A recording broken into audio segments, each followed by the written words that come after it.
भारत के सांस्कृतिक और धार्मिक परंपराओं में भगवान श्री कृष्ण का स्थान सर्वोच्च है। वे केवल एक महान योद्धा और चाणक्य की भूमिका में नहीं, बल्कि एक दार्शनिक और शिक्षक के रूप में भी प्रसिद्ध हैं। उनकी शिक्षाओं में जीवन के कई महत्वपूर्ण पहलुओं का समावेश होता है। इस कहानी में हम जानेंगे कि श्री कृष्ण ने मरे हुए लोगों की 3 चीजें क्यों नहीं लेने की सलाह दी और इसके पीछे की गहरी सोच को समझेंगे। भाग 1, कथा का आरंभ। गोकुल के नंद गांव में, जहां भगवान कृष्ण ने अपनी लीलाएं की थीं, एक साधु बाबा आए। वे गांव के लोगों को ज्ञान देने आए थे। उन्होंने गांव के सभी लोगों को एकत्रित किया और बोले, मेरे प्यारे भक्तों, मैं आज एक महत्वपूर्ण संदेश लेकर आया हूं। यह संदेश हमें बताता है कि हमें मरे हुए लोगों की 3 चीजें कभी नहीं लेनी चाहिए। 1, धन। साधु बाबा ने कहा, पहली चीज है धन। जब कोई व्यक्ति इस दुनिया से चला जाता है तो उसका धन उसके पीछे रह जाता है। धन का उपयोग तब तक होता है जब तक वह जीवित है। मरे हुए व्यक्ति का धन लेना उस व्यक्ति की आत्मा का अपमान है। धन की इस भक्ति में हम अपने और दूसरों के जीवन को प्रभावित कर सकते हैं। गांव में एक व्यापारी था जिसका नाम था राधे श्याम। उसकी मृत्यु के बाद उसके परिवार के लोग उसके पैसे और संपत्ति के लिए आपस में झगड़ने लगे। साधु बाबा ने उन्हें समझाया कि इस धन के पीछे भागने से उन्हें केवल दुख और नफरत मिलेगी। उन्होंने राधे श्याम की आत्मा की शांति के लिए प्रार्थना करने की सलाह दी।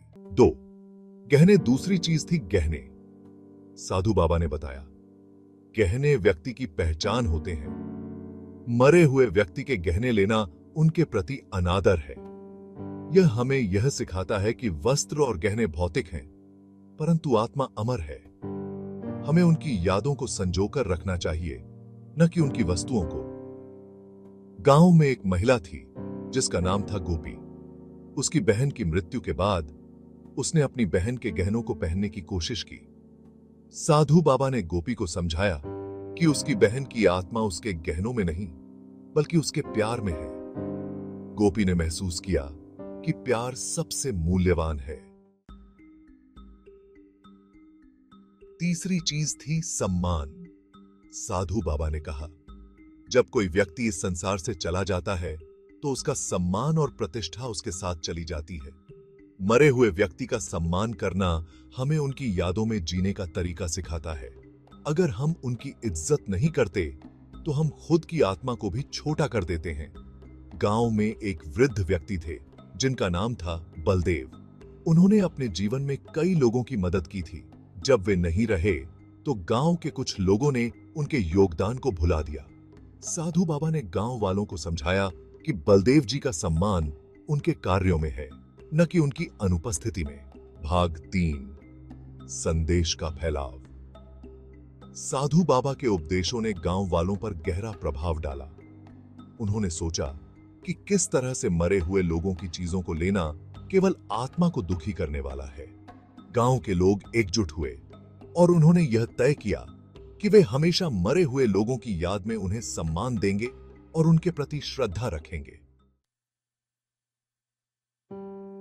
भाग 4, मरे हुए लोगों की यादें। गांव में एक परंपरा शुरू हुई जिसमें हर साल उन लोगों के नामों की पूजा की जाती थी जो इस दुनिया से जा चुके थे। सभी लोग मिलकर उनकी याद में दीप जलाते और प्रार्थना करते। इस प्रकार गांव में एक सकारात्मक ऊर्जा का संचार हुआ। भाग 5, अंत की ओर। साधु बाबा के ज्ञान से गांव वालों के जीवन में बदलाव आया। उन्होंने समझा कि जीवन में सबसे महत्वपूर्ण चीजें भौतिक नहीं, बल्कि भावनात्मक और आध्यात्मिक होती हैं। श्री कृष्ण के इस संदेश को अपनाकर उन्होंने अपने जीवन को एक नई दिशा दी। इस कहानी के माध्यम से हमें यह सीखने को मिला कि मरे हुए लोगों की 3 चीजें, धन, गहने और सम्मान, कभी नहीं लेनी चाहिए। इससे हमें न केवल उनके प्रति सम्मान का भाव सीखने को मिलता है, बल्कि यह हमें यह भी याद दिलाता है कि जीवन की सच्ची खुशियां भौतिक वस्तुओं में नहीं, बल्कि संबंधों और यादों में होती हैं। श्री कृष्ण के संदेश को समझकर हम अपनी जीवन में सकारात्मक बदलाव ला सकते हैं। याद रखें कि हमारे कर्म और विचार हमारे भविष्य का निर्माण करते हैं। यह कहानी एक प्रेरणा है जो हमें श्री कृष्ण के गहन संदेश को समझने में मदद करती है। अगर आप चाहते हैं कि मैं इस कहानी को और विस्तार से लिखूं या किसी विशेष भाग को और गहराई से समझाऊं, तो सुमहिकम दे तो मुझे बताइए।